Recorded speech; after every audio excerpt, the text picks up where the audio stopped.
How I'd Remake the DCEU. While in Bloodhaven, Dick Grayson has gotten a job as a bartender and is serving his bar when a woman bursts into the building. The woman is completely costumed up and she's armed with various weapons wearing a mask. And she explains that she is looking for a man who was supposed to, she's looking for a man who she was supposed to turn in for a reward who wasn't where he was supposed to be. Dick calmly informs her that there is no such man here at the bar and that she should leave. After ignoring him for a while, intimidating other guests, she eventually leaves. This is a lot like that scene in Deadpool, the first one, where Francis and Angel show up to the bar and intimidate all of the guests. Dick sneakily leaves a tracker on her to find out where she is going, and it turns out she's going to an embassy. She goes in and meets with a man by the name of Bivens. This is her butler.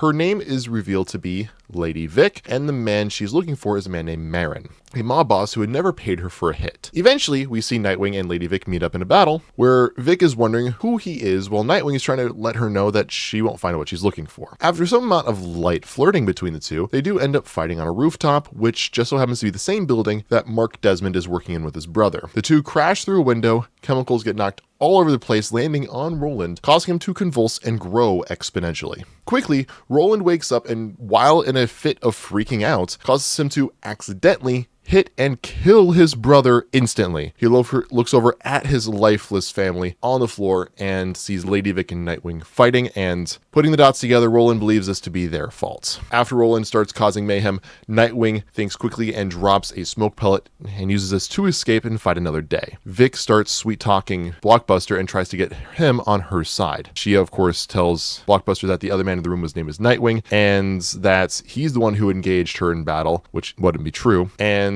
is the cause of death for his now dead brother. The two join forces and take on Nightwing as a team. They come up with a plan that involves Roland taking over and leading his mob, which used to be Tony Zuko's mob, and Vic gets rewarded for helping keeping Nightwing away. Nightwing is on top of a building and sees that they have teamed up. Knowing that he is unable to beat him on his own, he goes to Alfred to see if Alfred can help him. Alfred hooks him up with some similar tech that we see in Batman's cowl, and this is actually very similar technology that we see in The Dark Knight specifically. I think what this would be is essentially a lot of cameras, and Nightwing will be able to control this through his mask. With this, of course, a lot of sticky cameras that he can set up on the walls, and this leads to the final battle between Nightwing, Vic, and Blockbuster. Through the recon set up by the heroes and Dick's stealth skills, he can lure out Vic and take her on one-on-one, and after defeating her, he goes into the main room to take on the new head of the Bloodhaven mob, Blockbuster. Using his superior speed and agility, Nightwing can subdue Blockbuster long enough until Blockbuster can be put behind bars alongside Lady Vic.